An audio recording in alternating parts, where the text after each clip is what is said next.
Bureau of Customs mahumana sa ilang investigasyon sa pagkawagtang sa mga sinako nga bugas. Ang mga nalambigit di pa nila hinganlan. Exclusive! Transfer of registration sa kandidato sa Team Rama pagka-barangay kapitan, gibabagan! Patay ang usa ka taxi driver nga gitulis. Duha ka mga tulisan nadakpan human gitabangan og kulata sa mga driver.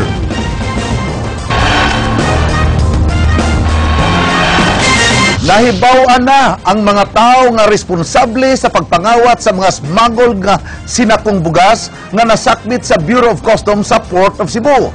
Kini human gisubmit sa mga investigador sa Customs ang ilang report sa investigasyon nga ilang gipahigayon kabahin sa pagkawagtang sa bugas nga gisulod sa mga container vans diha sa Cebu International Port.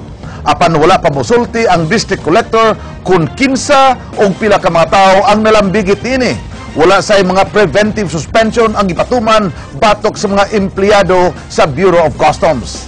King Perez, Suginlimi.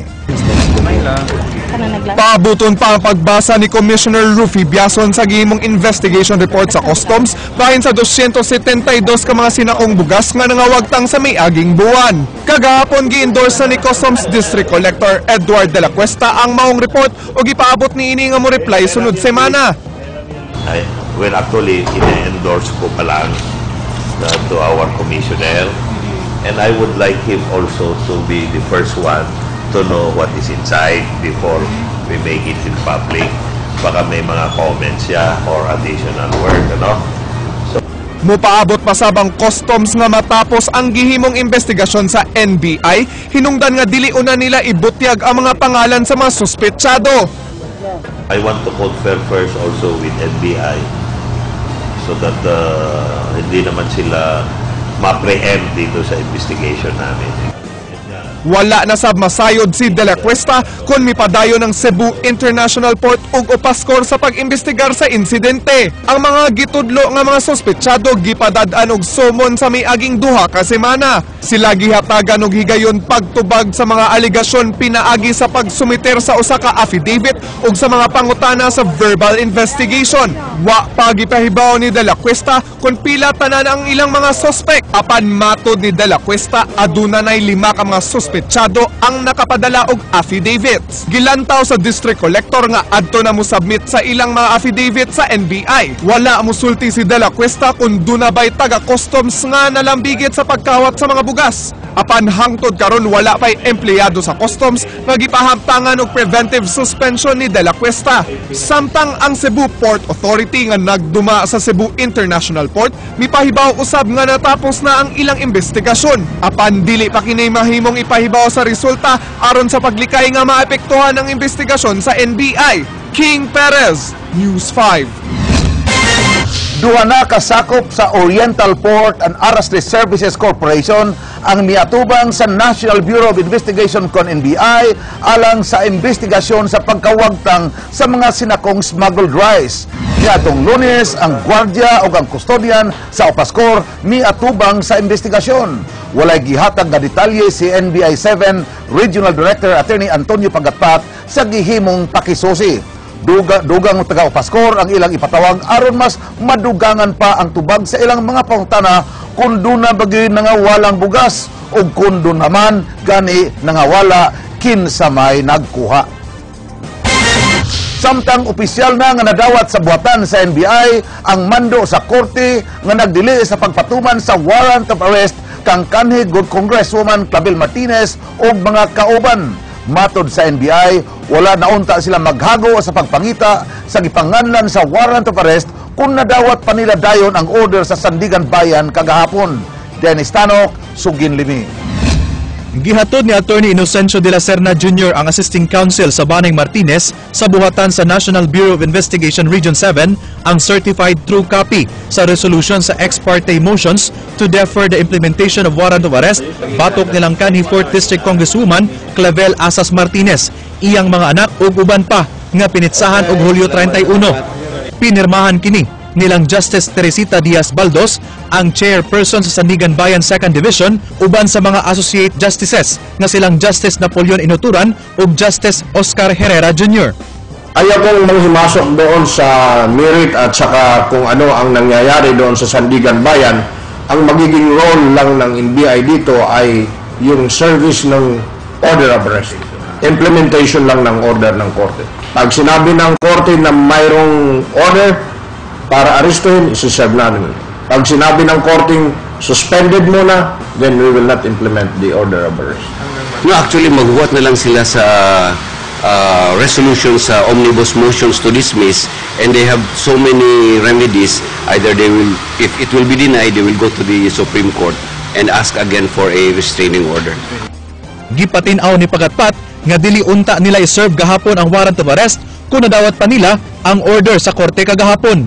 Ang warrant of arrest bato kanila ni Clavel Asas Martinez, Celestino Tining Martinez III, Maria Shelo Martinez, Ret Minguez, Crescencio Verdida, Rudarisa Kilantang ug Julieta Quino. I would say yes, dahil wala namang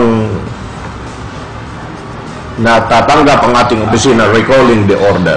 But the moment na pinakita nila na mayroon ng suspension sa implementation ng order of arrest, right then and there, i-release natin. Gikatakdang ipadaog balik sa NBI 7 sa buhatan sa Sandigan Bayan ang warrant of arrest uban ang report sa ilang gihimong operasyon kagahapon. Gihimakak ni Atty. De la Serna nga gilabanan sa Malacañang ang mga Martinez. No, I do not think so, because this is the Sandigan Bayan itself. We have to give due respect to the Sandigan Bayan. Maybe they found the basis ilang order, and maybe there is serious ground on the motions to dismiss filed by the accused in this case. Dennis Tanok, News 5. Giprotestahan ng application sa pagbalin sa voters registration sa giingong mukandidato pagka-barangay kapitan sa Parian gikan sa Team Rama. Ang barangay kapitan sa Parian kinsa sakop sa BOPK mao mismo ang miprotesta. Kapin 200 usab ka mga bibalin sa pagrehistro sa barangay Parian nga gikatawong gihakot sa kapitan gikan sa mga lungsod sa Konsolasyon ug Liloan gibabagan usab. Ang Comelec Bipaybaw nga kutob na lang karong adlaw makasangat og reklamo batok niadtong gituhuang questionable ang ilang pagparehistro alang sa barangay ug SK elections. Ani ang exclusive report ni Andrea Patenia. Giprotestahan sa kapitan sa Barangay Parian nga si Jeremias Nunez ang pagbalhin sa voters registration sa usa sa mga dance icon sa Subo matag sinulog celebration nga si Valentino Luisito Val San Diego. Si San Diego kanhi botante sa dakbayan sa Karkar ug nagpabalhin sa Barangay Parian niadtong miaging 10-day special registration alang sa barangay ug sangguniang kabataan elections. Apan sa suwat nga gipada ni Nunez, gikwestiyon niini ang residency ni San Diego tungod kay gibutang niini isip bag-ong address ang ilang ancestral house sa 155 Mabini Street. Mato di Kap, di nasakop sa Barangay Parian ang maong address tungod kay parte na kini sa Barangay Tinago. Gani aduna siya gi-attach nga mapa sa Barangay Parian sa iyang reklamo. Wa si Nunez sa Barangay Hall ug gikahinabi na lang namo kini pinaagi sa telepono. Matud pa nahukman niya kini human nasayran ang planong pagdaga ni San Diego isip kapitan sa Parian karong Oktubre. Pinaluyuhan ni Cebu City Mayor Michael Rama. Samtang si Nunez, kapartido sa Bando Osmeña Pundo Kauswagan kun BOPK. Nag-endorse man siya ni Mayor Mike. Siya ito ansaron sa Pariano, barangay kapitan. Pero ang tanaw na ko sa iyang kuhan ba, okay, may problema kay demokrasya man tatlo. Tinapawag ko ng iyang kuhan, ang iyang address, ang iyang residence. Makita man kita dito, tuwaman sa part man kita sa Tinago nga barangay. Moto nga ako lang yun, ng legal action, sir. Gikumpirmar ni San Diego nga modagan gyud siya sa October elections ug mensahe niya ngadto kang Nunez. For you, don't be threatened. It's for the good of the public, most especially Parianos and most especially Cebuanos.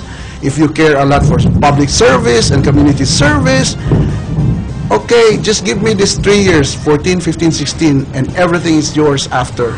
Dili siya nga nato kay natural man gyud kay nang naamang gyud tayo mo. Ibaw man gyud ko nga tagaan gyud ko posisyon ni Mayor Mike kay lain mo sa kay nato na kay akong kontrato mo na wala man manguntra nako. Nya siya gikan mo sa Karkar. Naglansar mo na siya Mayor sa Karkar ato una nya. Pagtanaw na ko nga iya address tuwa man sa Pikas. Moto nga naato lang sa pagpagkuan pagtista nga ipadiskutay siya. Mato di San Diego, andam siyang muatubang sa mga pasangil ni Nunez ug wa siya nahulga sanglit dugay na nilang gigamit nga address sa ilang ancestral house ang Barangay Parian. Gani sa barangay Parian nakarehistro ang iyang mga kabanay nga nagpuyo sa maong balay. When we do some mailing address, it's always been 155 Mabini Street, Parian, Cebu City. And if you try to check on tourism addresses of the house, it's Yap San Diego Ancestral House, Parian, Cebu City. Dugang niya, buot niyang palambuon pa isip heritage site ang tibuok barangay Parian kung makadaog sa eleksyon.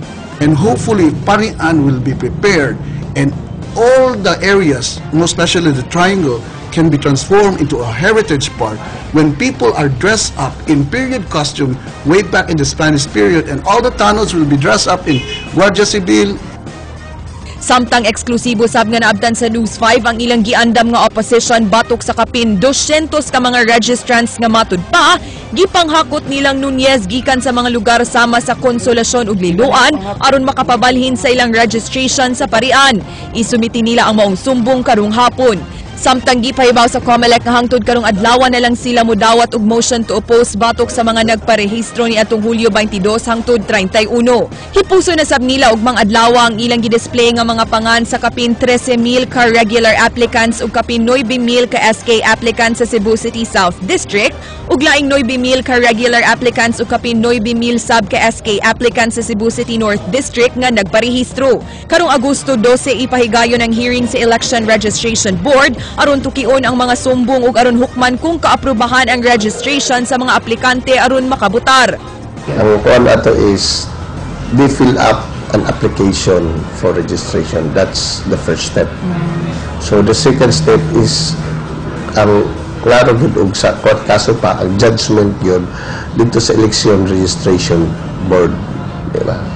Kung mugawas na ang listahan sa ERB sa mga application for registration nga wa kaaprubahi ug sa mga naaprubahan, mahimo nang musangat og petition for inclusion o exclusion ang publiko diha sa municipal trial courts. Andrea Patenya, News 5.